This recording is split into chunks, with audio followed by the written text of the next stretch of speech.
Good morning, everybody. Welcome to Penn Vicarage on this Monday morning. Hope you had a lovely weekend. I hope you're well and cheerful. I have to say, we had a really good weekend at church. Services were great. I'm still buzzing.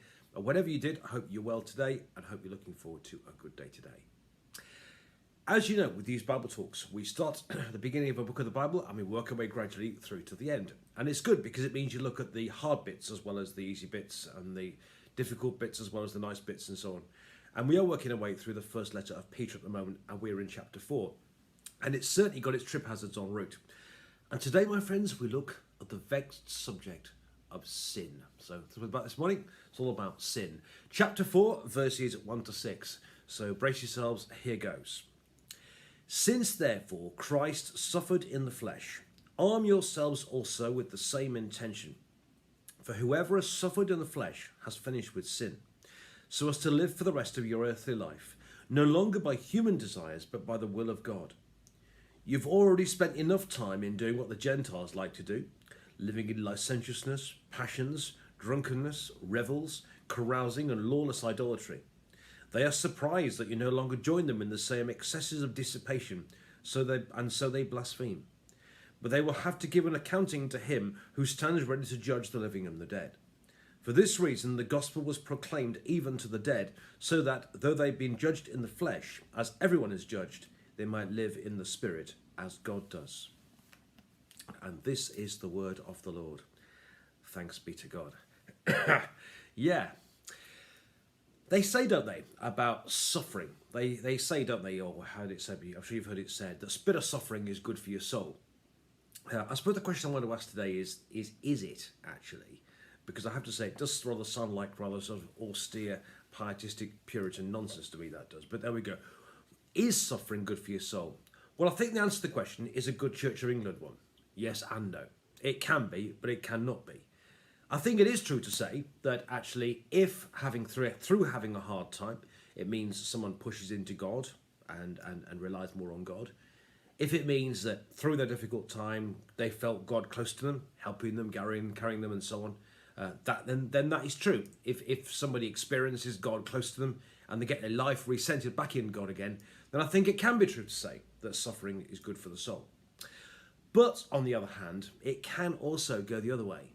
If someone's suffering makes them embittered, if it means they turn away from God and turn their back on God, if it means that they kind of panic out of all existence and their faith goes out the window, then I think probably for them, suffering isn't good for the soul. So is suffering good for the soul? Well, it can be or it can't be. I think it depends on the situation. Like I say, a good sit on the fence Church of England answer to that one, I'm afraid. So what does Peter here mean when he talks about whoever has suffered in the flesh has finished with sin? I said earlier on, I think these 6 verses today are all about sin.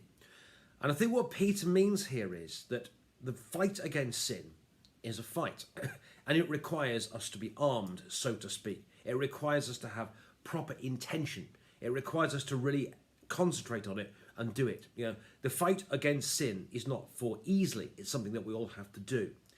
And I think what Peter is saying here is that some people in their battle against sin are prepared to endure suffering. And I think what Peter's saying here is that if somebody is prepared to suffer in their fight against sin, that shows that they are serious in their fight against sin. Preparedness to experience suffering to do this is a sign that you really mean business. And I think that's what he means here when he says, whoever has suffered in the flesh has finished with sin. So is suffering good above the soul? Depends on the situation. But I think what it does show, if somebody is prepared to suffer in their fight against evil, if someone's prepared to suffer in their discipleship with God, that is a sign of good intention. That's a sign that they're serious about it. And that's a sign that they really mean business. So that's the first thing.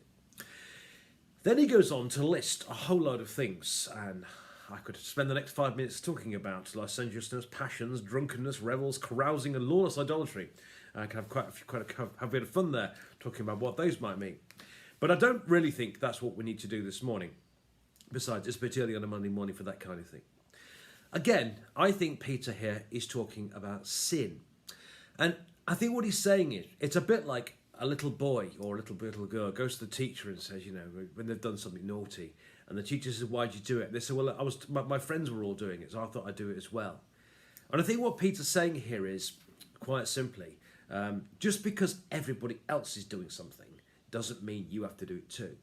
Because he says here, the Gentiles are still in doing this kind of thing, and they're surprised when you don't join them, and they're angry when you don't join them, they blaspheme when you don't join them, and they can't understand why you don't join them in their fun, you might say, and they can't quite understand why you don't. But Peter's saying here is just because everybody else is doing something doesn't mean we have to do it too. Don't let the world squeeze you into its own mould. I think that's the second thing he wants to say this morning. So suffering shows preparedness to go for it with God. But I think also it is true to say that just because the world is going rotten, just because the world may be getting involved in all these things, doesn't mean that we have to too. And that we shouldn't let the world squeeze us into its own mould. That we should be prepared to put Jesus first and live life his way, whatever anybody else may be doing. The world may do this and think this or whatever, but it doesn't mean we have to too. We have to put Jesus first, and whatever anyone else may be doing, we have to stand for him and live life God's way. So that's the second thing. And the third thing here is about judgment. He talks about all got to stand before him who judges the living and the dead. But I think at the end he talks about the dead he's talking there about people who'd been Christians who've died in the faith before this is written here. He talked about being judged in the flesh as everyone's judged. And I think what this kind of tells us really is what judgment's about. Because I think when you think of judgment, I think we tend to think of some sort of bearded old man in the sky somewhere with a stick or something like that, saying that way or that way, or almost like judgment being very kind of legal and legalistic and that type of stuff. But I think it's more than that. I think we are judged in the flesh as well as in heaven, and I think what this means is I think life, the life of the flesh, the life that we're living now. I think it's, so to speak, to coin a phrase, it sorts out the men from the boys. That those who are serious with it stick with it, and those who aren't don't. I often think, there is judgment in heaven, but I don't actually think that goes to the whole thing. I think actually we are judged in life. I think life is a judgment. I think the stresses and strains of life, how we respond to suffering, how we respond to disappointment, how we respond to success, how we respond to us when good things happen to us. Do we thank God or do we thank ourselves? I think life itself has a judgment in itself. I think how we respond to the things that life throws at us is pretty much judgment in the flesh in itself. So whilst I think there is judgment in heaven, I think there's also judgment in life too. And it is just life itself is a judge. And how we turn, what happens to us, so to speak, sorts out those who are serious with it and those that aren't. So, my friends, this morning's reading is all about the vexed subject of sin. Good one for a Monday morning, isn't it? I think what it tells us here, though, in this reading this morning, is that suffering is morally neutral. But if someone's prepared to suffer in their fight against evil, that shows that they really mean business. And I think there's a challenge to us there. Secondly, he lists a whole load of things there which we could talk about, but as I say, it's early on a Monday morning. And he says everybody else may be doing it, but doesn't mean you've got to do it too. And I think the same message is to us. Whatever the world may be doing, we have to remain focused on Christ. And simply saying that so-and-so and so-and-so is doing it kind of isn't enough. We have to do what's right, and we have to not let the world squeeze us into its own mould. But also remember that judgment, I think, comes in various forms. I think judgment comes from heaven with God. But I think judgment also comes in life. And let's make sure today, in all that we do, that we've armed ourselves with the same intention, and that whatever life may throw at us today, we're ready to stand for Jesus and do it his way, so that in the judgment of life we find ourselves on the right side and we don't find ourselves wanting.